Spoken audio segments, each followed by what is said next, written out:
اعوذ باللہ من الشیطان الرجیم بسم اللہ الرحمن الرحیم قال المعصوم علیہ الصلاۃ والسلام لو علم سائل ما فی المسألۃ ما سأل احد احدا۔ اللہ تعالی ہم اسلام کے مطابق زندگی گزارنے کی توفیق عنایت فرمائے۔ آج میں جس موضوع پہ گفتگو کا آغاز کر رہا ہوں وہ ایک اصلاحی موضوع ہے۔ امید ہے کہ اللہ مجھے اپنے نفس کے اصلاح کی توفیق عنایت کرے۔ اس کے ساتھ ساتھ میں یہ اصلاح کی بات آپ کے بھی سامنے پیش کروں۔ اگر آپ کو اچھی لگے تو آپ بھی اس پر عمل کرنے کی کوشش کریں۔ وہ موضوع کیا ہے؟ اب موضوع کا اگر میں اچھے الفاظ میں ترجمہ یا پیش کروں یہ ہے کسی کے سامنے ہاتھ پھیلانا، گداگری کرنا، بھیک مانگنا یا کسی کو سوال کرنا، یہ سب اس ایک ہی چیز کی نشاندہی کرتے ہیں۔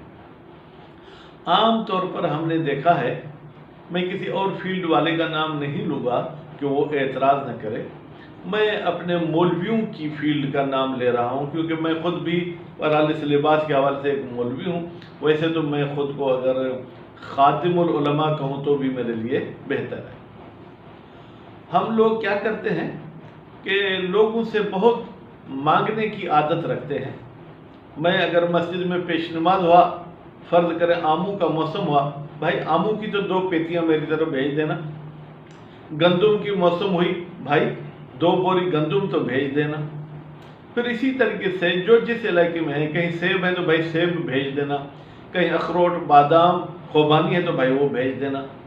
اب دیکھیں ایک مرتبہ یہ ہے کہ آپ کے تعلقات ایک دوسرے کے ساتھ ایسے ہیں کہ وہ کبھی آپ سے کوئی چیز دوستی میں کہتے ہیں کہ بھائی مجھے دیں، کبھی آپ اس کو کہتے ہیں، وہ الگ چیز ہے۔ لیکن خود کو عادی بنانا کہ لوگوں سے مانگنا ہے، لوگوں کے سامنے ہاتھ پھیلانا ہے، شریعت میں اس کا کیا حکم ہے؟ جو میں نے پڑھا ہے ملا نراکی جو ہمارے علم اخلاق کے بہت بڑے عالم دین تھے، ان کی کتاب میں بھی پڑھا ہے اور بھی جگہ، کہ اگر آپ کو مجبوری نہیں ہے، اضطرار نہیں ہے تو کسی سے کوئی چیز بھیک مانگنا یہ حرام ہے۔ اور یہ جو ہم دکانوں پہ بھی کھلے کر کے پیسے رکھ دیتے ہیں، ہر بندہ جو بھیک مانگنے والا ہے آتا ہے اس کو سکہ اٹھا کے دے دیتے ہیں، تو ان کے قول کے مطابق یہ گناہ ہے، کیونکہ قرآن مجید میں یہ کہا گیا ہے وَلَا تَعَاوَنُوا عَلَى الْإِثْمِ وَالْعُدْوَانِ، گناہ کے کام میں مدد نہیں کریں۔ اب یہ جو آپ کے دروازے پہ بھیک مانگنے آتا ہے، آپ اس کو ایک سکہ دیں گے تو اس کی حوصلہ افزائی ہوگی، نتیجے میں وہ پھر کل بھی آئے گا، پھر پرسوں بھی آئے گا، پھر صرف آپ کی دکان پہ نہیں آئے گا بلکہ اور دکانوں پہ بھی جائے گا اور گھروں پر بھی جائے گا۔ تو آپ نے اس کی حوصلہ افزائی کی ہے اس غلط کام میں، تو آپ بھی اس گناہ میں شامل ہیں۔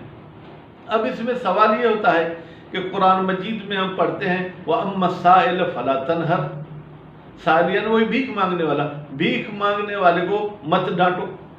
یا کہیں ہمیں احادیث میں بھی ملتا ہے، تاریخ میں بھی ملتا ہے کہ سائل رسول اکرم کے دروازے پہ بھی آتے تھے، سائل حضرت علی علیہ السلام کے دروازے پہ بھی آتے تھے، تو آپ ان کے بارے میں کیا کہیں گے؟ آپ نے تو مطلقاً کہہ دیا کہ بھیک مانگنا، کسی کے سامنے ہاتھ پھیلانا حرام ہے۔ حالت اضطراری میں حرام کام کی بھی اجازت ہوتی ہے۔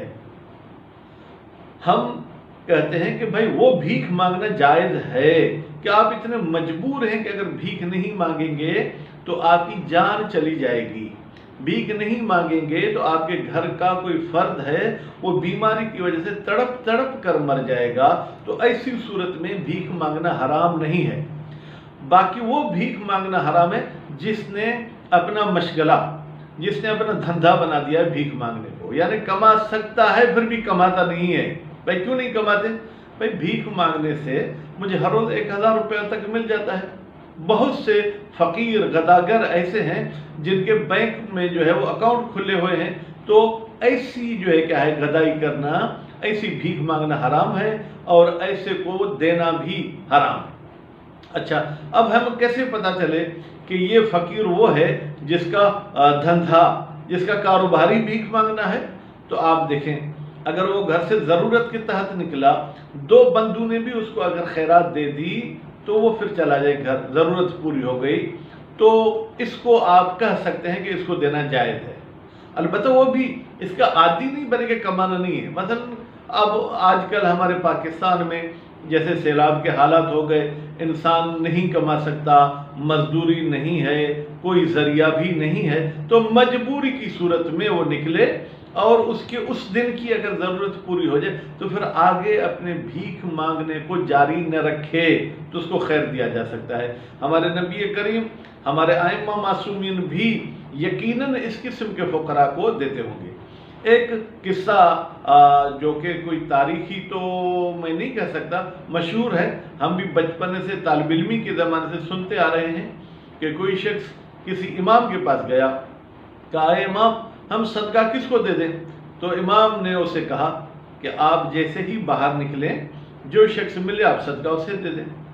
تو یہ شخص جیسے ہی امام کے وہاں سے اٹھا، باہر دیکھا ایک آدمی ہے جس کو ایسی عبا پہنی ہوئی ہے اور وہ جا رہا ہے، اس کو اس نے رقم دے دی اور اس کا پیچھا کرنے لگا، تو کچھ آگے جا کر اس نے کچرے کے ڈھیر پہ اپنی عبا سے کوئی چیز نکال کے یوں پھینک دی۔ اس نے جا کر دیکھا تو وہ مردہ مرغی تھی، زندہ نہیں تھی، مردہ مرغی تھی۔ اس نے اس سے بلایا، کہا بھائی یہ کیا ماجرا ہے؟ کہا کہ بھائی میرے بچے بھوکے تھے، گھر میں کھانے کو کوئی چیز نہیں تھی، اس لیے میں بازار گیا، وہاں میں نے یہ مردہ مرغی دیکھی کہ پڑی ہے تو میں نے اٹھا لی کہ جا کے مجبوری کی حالت میں اپنے بچوں کو کھلاؤں، اور جیسے ہی آپ نے مجھے کچھ رقم دے دی تو اب وہ میری مجبوری ختم ہو گئی، جس کی وجہ سے میں مردہ مرغی کھا رہا تھا، اس لیے میں نے پھینک دی۔ اس قسم کے جو عزت دار لوگ ہیں، ہاں ان کو آپ صدقہ بھی دے سکتے ہیں، ان کو آپ زکوٰۃ بھی دے سکتے ہیں، ان کو آپ خیرات بھی دے سکتے ہیں۔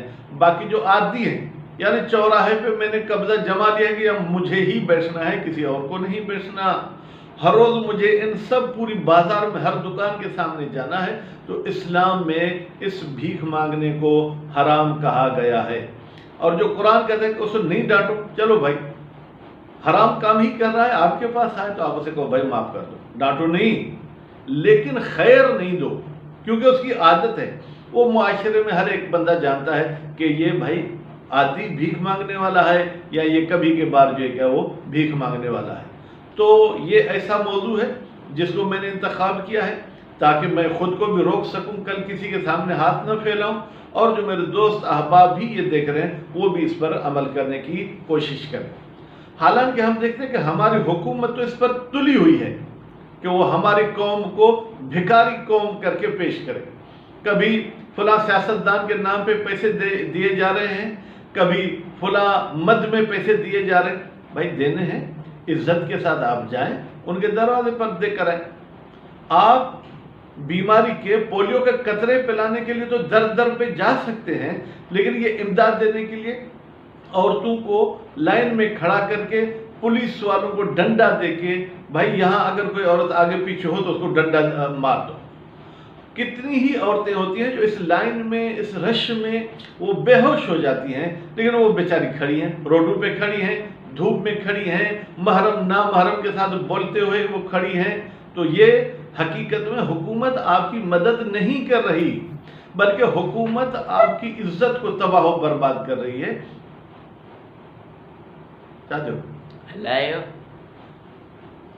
حکومت آپ کو تباہ و برباد کر رہی ہے۔ تو اس حوالے سے خدا را اپنی عزت کو محفوظ رکھیں۔ میں بھیک مانگنے کی تو آج ایک ہی حدیث پہ اکتفا کرتا ہوں، کل مزید حدیثیں پڑھوں گا۔ وہ حدیث یہ تھی، لو علم السائل ما فی المسألۃ، اگر بھیک مانگنے والے کو پتہ ہو کہ بھیک مانگنے میں کتنی ذلت ہے، ما سأل احد احدا، تو کوئی کسی سے بھیک نہیں مانگتا۔ امید ہے کہ اگر ہم بھیک مانگیں تو صرف اپنے پروردگار سے، باقی اپنے جیسوں سے بھیک نہ مانگے۔ والسلام علیکم ورحمۃ اللہ وبرکاتہ۔